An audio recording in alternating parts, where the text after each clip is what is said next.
हां विद्यार्थी मित्र आता आपला तासिका क्रमांक आता बघा 15वा तास चालू आहे. आता 15वा तासमध्ये आपण या ठिकाणी काय बघतो या ठिकाणी बघा सीड्स अँड फ्रूट डेव्हलपमेंट. आता आत्तापर्यंत सगळं आपण या ठिकाणी काय बघितलेलं आहे, फुलाचा भाग बघितला, फुलाचा भागामध्ये गायनिशियमचा भाग बघितला, गायनिशियममध्ये असलेलं सगळं डेव्हलपमेंट वगैरे बघितलं, ओव्हरीमध्ये आपण बघितलं काय डेव्हलपमेंट होतं, तर ओव्हिलमध्ये काय डेव्हलपमेंट होतं तर ते बघितलेलं आहे, मध्ये काय होतं ते सगळं आपण बघितलेलं आहे. त्याच्यानंतर एंडोस्पर्मचं डेव्हलपमेंट कसं होतं तर आपण बघितलं, एम्ब्रियोचं कसं डेव्हलपमेंट होतो, एकदल वनस्पतीमध्ये द्विदल वनस्पतीमध्ये कसं होतं तर ते आपण बघितलेलं आहे. आता बघा पूर्ण परिपक्व असलेलं या ठिकाणी काय आहे, इथं सीड्स अँड फ्रूट डेव्हलपमेंट, बिया आणि फळ याचं डेव्हलपमेंट. बघा कसं होतं डेव्हलपमेंट सांगा बरं मला. फळाचं डेव्हलपमेंट कुठून होतं त्या ठिकाणी, कुठून होतो, ओव्हरीपासून. आणि बियाचं डेव्हलपमेंट कुठं होतं त्या ठिकाणी, कुठून होतो, ओव्हिलपासून. फ्रूट आपलं ओव्हरी कन्व्हर्टेड इंटू फ्रूट्स आणि seed converted into ovule converted into seeds. ओव्हरीपासून फळ तयार होतो आणि नंतर ओव्हिलपासून बी तयार होतो. आता या ठिकाणी त्याचा तो भाग आपण या ठिकाणी बघणार आहोत. इथं दिलेलं आहे या ठिकाणी, कशा दिलेलं आहे, बीन सीड्स कोट. बरोबर आहे, बीन सीड कोट म्हणजे बीन सीड म्हणजे द्विदल वनस्पतीचं बी. बरोबर आहे. हे कसं असतं, वाटाणाला बघा या ठिकाणी, मग त्याच्यानंतर हरभऱ्याला बघा, हे द्विदल वनस्पतीचं या ठिकाणी आहे. बरोबर आहे. त्याच्यानंतर आता सीड्स कसं डेव्हलपमेंट होतं ते या ठिकाणी बघा. द गोल ऑफ रिप्रोडक्शन काय या ठिकाणी, बियाचं त्या ठिकाणी रिप्रोडक्शन होणे in every living organism include plant, सर्व सजीवामध्ये विशेषतः वनस्पती, is to create offsprings for next generation. पुढची पिढी तयार होण्यासाठी बी तयार झालेलं असतंय. बियापासून पुढची पिढी तयार होते असा त्याचा अर्थ आहे. म्हणून काय, one of the way that plant can produce offsprings is by forming making seeds. वनस्पती हे त्यासाठी आपल्या बिया तयार करतात. आपण बिया खाऊन टाकतो, परंतु बिया कशासाठी असतात, त्यांची पुढची पिढी कंटिन्यू होण्यासाठी, असा त्याचा अर्थ आहे. परत त्याच्यानंतर बघा आता पुढे काय म्हणतो, the flower must be pollinated in order to produce seed and fruit. बघा फुलामध्ये परागसिंचन घडून येतो, कशासाठी तयार होण्यासाठी, बी आणि फळ तयार होण्यासाठी. बरोबर आहे, कारण त्या वनस्पतीची त्याची जात कंटिन्यू वाढत राहील असा त्याचा अर्थ आहे. म्हणून आता बघा, seed development is initiation by fertilisation.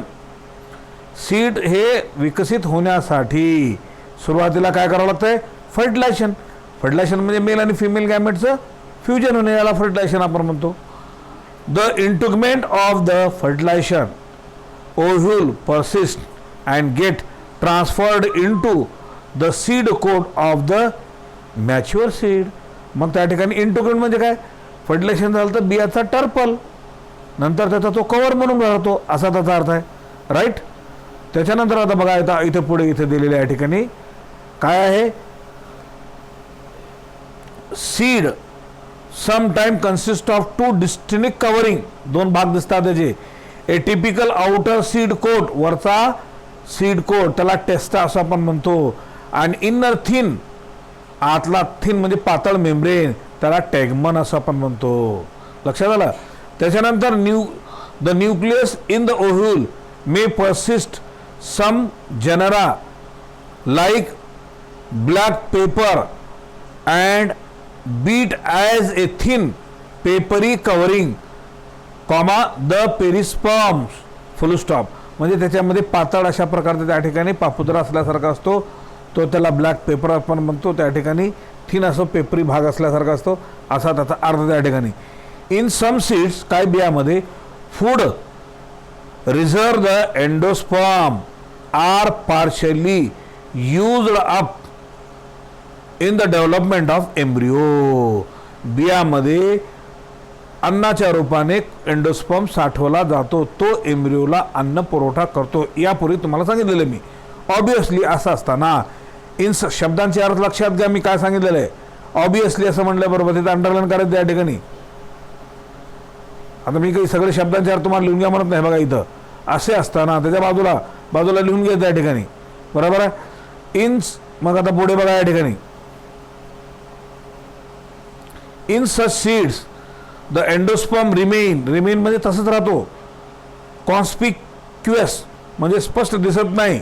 कॉन्स्पिक्युअसचा अर्थ लक्षात घ्या. आता हे सगळे रिमेन म्हणजे तसंच राहणे. बरोबर. कॉन्स्पिक्युअस म्हणजे स्पष्ट असणे. And fills a greater part of seeds म्हणजे त्या ठिकाणी भरलेलं बियाचा मुख्य भाग असतो. Thus the resultant seed is endospermic और albuminous. Castor, coconut, maize etcetera. Castor म्हणजे एरंडी, कोकोनट म्हणजे नारळ आणि मेज म्हणजे मका. याच्यामध्ये कसं असतो त्या ठिकाणी, the resultant seed is endospermic और अल्बुमिनियस. ज्या बियामध्ये एंडोस्पर्म असतो त्याला अल्बुमिनियस असं पण म्हणतो. मग त्याच्यानंतर आता पुढचा भाग या ठिकाणी आपण बघू. पुढचा या ठिकाणी काय बघा, हां त्याच्यामध्ये in other seeds embryo absorb food reserve from the endosperm completely during it's development stage. हे वाढत असताना त्या ठिकाणी एम्ब्रियो पूर्ण एंडोस्पर्मला ॲब्सॉर्ब करून घेतो, पूर्णपणे खाऊन टाकतो असा त्याचा अर्थ आहे. त्याला आपण या ठिकाणी काय म्हणू, या ठिकाणी दस द एंडोस्पर्म डिसअपियर म्हणजे एंडोस्पर्म दिसत नाही. बरोबर. डिसऑर्गनाइज्ड म्हणजे नाहीसा होऊन जातो इन मॅच्युअर सीड, परिपक्व सीडमध्ये. मग काय होतं, the resultant seed is non endospermic म्हणजे त्याचा परिणाम असा होतो त्या ठिकाणी त्या बियामध्ये एंडोस्पर्म नसतो. बरोबर आहे. असा त्याला नॉन एंडोस्पर्मिक और एक्स अल्बुमिनस सीड असं म्हणतात. For example pea, bean etcetera. बरोबर आहे. पी म्हणजे वाटाणा, बीन म्हणजे या ठिकाणी शेंगाच्या जे काही असतील शेंगा ते त्याच्यामध्ये अशा प्रकारचं स्वरूप असतं असा त्याचा अर्थ आहे. पुढे नंतर बघा या ठिकाणी काय सांगतो ते, the cotyledon in some non endospermic seeds act as a food storage and in other they are the first photosynthetic organ. पहिले ते फोटोसिंथेटिक ऑर्गन म्हणून राहतं का, कारण ते डेव्हलप होतो. Micropyle persist as a small pores in seed बियामध्ये. बरोबर. Seed coat to allow the entry of water and oxygen during the soaking म्हणजे जमिनीमध्ये ज्यावेळेस बिया आपण पेरतो त्यावेळेस त्या मायक्रोपाइल एंडद्वारे बियाचं तोंड जे असतो तिथून काय होतं, पाणी आणि ऑक्सिजन त्या बियामध्ये मिळतो आणि म्हणून ते बियाची जमिनीमध्ये पाणी मिळालं डेव्हलप होतो आणि मुळा आणि त्याचे फांदे वगैरे तयार होतात. Fruit development is triggered by hormones produced by developing seeds. आता बिया जमिनीमध्ये वाढत असताना त्याचे बियाचे डेव्हलप होणारे ऑक्सिन, सायटोसायनिन हे नावाचे हार्मोन्स असतात, त्याच्यामुळे ते बी डेव्हलप होतो. ॲज मेन्शन द अर्लियर अगोदरच सांगितल्यासारखं after fertilisation zygote is formed and ovary begin to differentiate into fruits. बरोबर आहे. बघा लक्षात आलं. झायगोटपासून तयार झाल्यानंतर ओव्हरीचं रूपांतर ओव्हिलचं रूपांतर बियामध्ये होतो आणि ओव्हरीचं रूपांतर डिफरन्शिएट इन टू फ्रूटमध्ये होतो. And ovary wall develop pericarp. ओव्हरीची जी वरची जी आवरण आहे तर ते ओव्हरीचा रूपा कशात होतो, पेरिकार्प म्हणजे फळाचा वरचा टर्पल. जसा आंबा आहे, आंबाची वरचं टर्पल म्हणजे त्याला आपण पेरिकार्प असं म्हणतो. पेरिकार्प ही basically 3 layered which get differentiated into fleshy fruit like mango, coconut. आता प्रत्येकामध्ये वेगवेगळ्या प्रकारचा असं असतो या ठिकाणी. बरोबर. काही फ्लेशी असतो आणि ते काहीमध्ये कोकोनटमध्ये कोकोनटचा भाग असल्यासारखा असतो असा त्याचा अर्थ आहे. त्याच्यानंतर आता बघा या ठिकाणी पुढे या ठिकाणी काय त्यांनी सांगितलेलं आहे ते आपण या ठिकाणी थोडंसं इथे बघूया आपण. बरोबर आहे. आता काय या ठिकाणी आहे पुढे, कॅन यू रिकॉल, थोडं आठवा. नंबर 1 पॉईंट दिले what are the parts of fruit. फ्रूटचे भाग कोणते आपल्याला माहीत आहे. बरोबर. त्याच्यानंतर what is the differentiate between the true fruit and false fruit. खरं फ्रूट, खोटं फ्रूट कोणतं तर ते आपण या ठिकाणी आपल्याला माहीत असणं आवश्यक आहे असा त्याचा अर्थ आहे. Significance of seed and fruit formation. बियाचं महत्त्व आणि फळ तयार होणे असा त्याचा अर्थ आहे. Fruit produce the nourishment to the developing seeds. बघा, फ्रूट काय करतो? बियाला वाढण्यासाठी अन्न पुरवठा करतो. Fruit protect the seeds in immature condition. Fruit काय करतो? बियाला संरक्षण करतो. ज्यावेळेस बी हे अपरिपक्व असतो त्या फळामध्ये बंदिस्त असल्यामुळे बियाची वाढ चांगली होते. Seed serve as important propagating the organ units of plant. बियामुळे काय होतो? बी हे काय आहे म्हणतात असं वृक्षाचं सारांश आहे, कारण त्या बियामध्ये झाडाचे सर्व गुणधर्म असतात.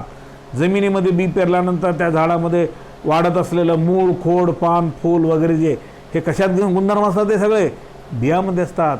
म्हणून मराठीमध्ये असं म्हटलं जातं बी हे वृक्षाचं सारांश आहे. बरोबर आहे. बियामध्येच त्या वृक्ष एवढं मोठं जर असलं तर तिथं शॉर्टमध्ये सगळे गुणधर्म असतात असा त्याचा अर्थ त्या ठिकाणी. ओके.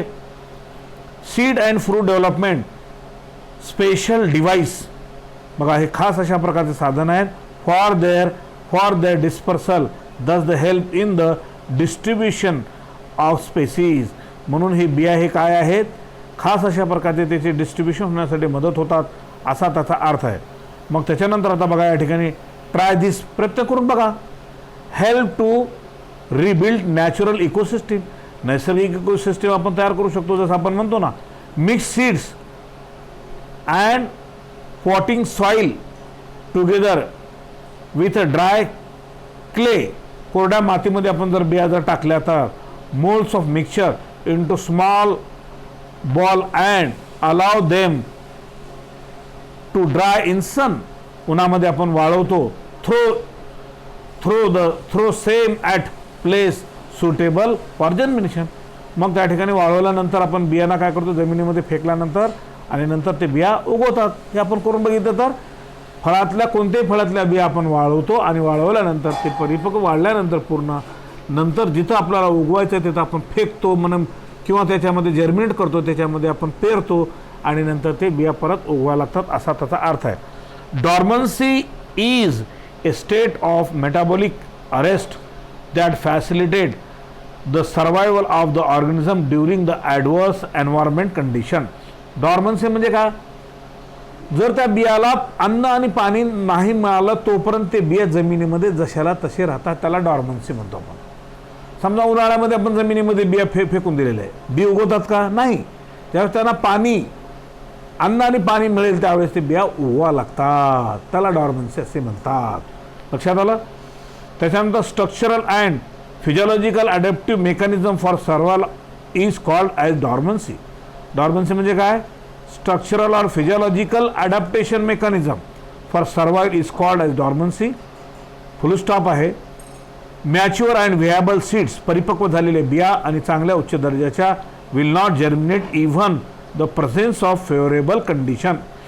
परिपक्व झालेल्या बिया त्यांना अन्न पाणी मिळाल्याशिवाय जमिनीमध्ये उगवत नाहीत, हे लक्षात ठेवायचं. And they are dispersed at a different places during the dormancy. मग काय करतात? वेगवेगळ्या ठिकाणी ठेवतात त्यांना, बरोबर, कारण जोपर्यंत त्यांना अन्न पाणी मिळत नाही. Viable seed germinate only after the completion of dormancy period. बघा, डॉर्मन्सी पिरियड कंप्लीट झाल्यानंतरच ते बिया उगवतात. जमिनीमध्ये आपण बी पेरलं, आपण ज्वारीचं बी पेरलं, पाणी पडलं, पाण्यात पडल्यानंतर किती दिवसात उगवतात? ते 1 ते 2 दिवसामध्ये उगवतात पाणी पडल्यानंतर. आणि तेच चिंचेचं बी जर असेल, कोळी जर आंब्याची जर असेल तर जमिनीमध्ये आपण पेरलं ते 1 दिवसात येते का? नाही, त्याला महिना लागतो. ते पूर्ण पाण्यामध्ये जरी भेजलं तरी त्याला का? त्याच्यावर कव्हर असतो त्या ठिकाणी टफ, आणि तो डॉर्मन्सी पिरियड म्हणजे त्या कव्हरमुळे त्या ठिकाणी उगवायला वेळ लागतो, त्याला डॉर्मन्सी पिरियड असे म्हणतात. ओके. त्याच्यानंतर आता पुढे बघा या ठिकाणी थिंक अबाउट इट, याच्याबद्दल विचार करा. How long seed stay viable healthy. खूप दिवस बिया चांगले राहण्यासाठी काय करावं लागेल असं म्हणते, बरोबर. आपल्याला माहिती आहे काय करावं लागेल तर can old seeds till grow. जुन्या बिया बरोबर आहे, बरोबर उगू शकतात तो जोपर्यंत त्यांना अन्न पाणी मिळत नाही, बरोबर. त्याच्यानंतर some example of oldest mature seeds that have grown into viable plants are as follows. बघा, चांगले बिया त्या ठिकाणी खूप दिवसानंतर सुद्धा त्या ठिकाणी उगवतात. लुपिनस आर्टिकुलस बरोबर 10,000 वर्षानंतर उगवतात. त्याच्यानंतर फोनिक्स डॅक्टिलिफेरा हे 2,000 वर्षानंतर उगवतात. आता तुम्हाला हे जी प्लॅन्टची नाव सांगितली जातात ही प्लॅन्ट आपल्याकडे नाही आहेत बरोबर. ते पाश्चिमात्य राष्ट्रामध्ये असतात. ती प्लॅन्टची नावसुद्धा आपल्याला ते मराठीमध्ये इथे आपल्याला त्या ठिकाणी त्याची माहितीच नाही. ते प्लॅन्टच नसल्यामुळे माहीत नाही. पण असं एवढे दिवससुद्धा बिया साठवलं जाऊ शकतो. Some seeds are short lived बरोबर आहे. काही बिया काही खूप कमी दिवसासाठी ठेवता येतात. सिट्रस लिंबूचं बरोबर आहे. Some seed tiny seeds are easy for dispersal बरोबर आहे. For example striga orchid orobanche. Orchid म्हणजे एक विशिष्ट प्रकारचं झाड आहे. त्या झाडावर वेगवेगळ्या रंगाची फुलं येतात बरोबर आहे. आणि त्याच्यानंतर स्ट्रिगा ही सुद्धा एक प्लॅन्ट आहे.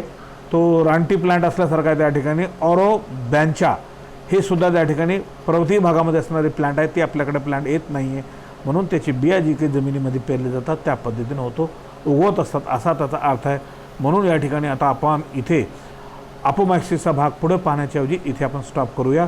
त्याच्यानंतर पुढचा भाग आपण नंतरच्या तासिकेमध्ये आपण घेऊया असा त्याचा अर्थ. ओके, धन्यवाद. इथे आपण स्टॉप करूया. नंतरच्या तासिकेमध्ये आपण पुढचा भाग आपण पुढे घेऊ. ओके, धन्यवाद विद्यार्थी मित्र हो.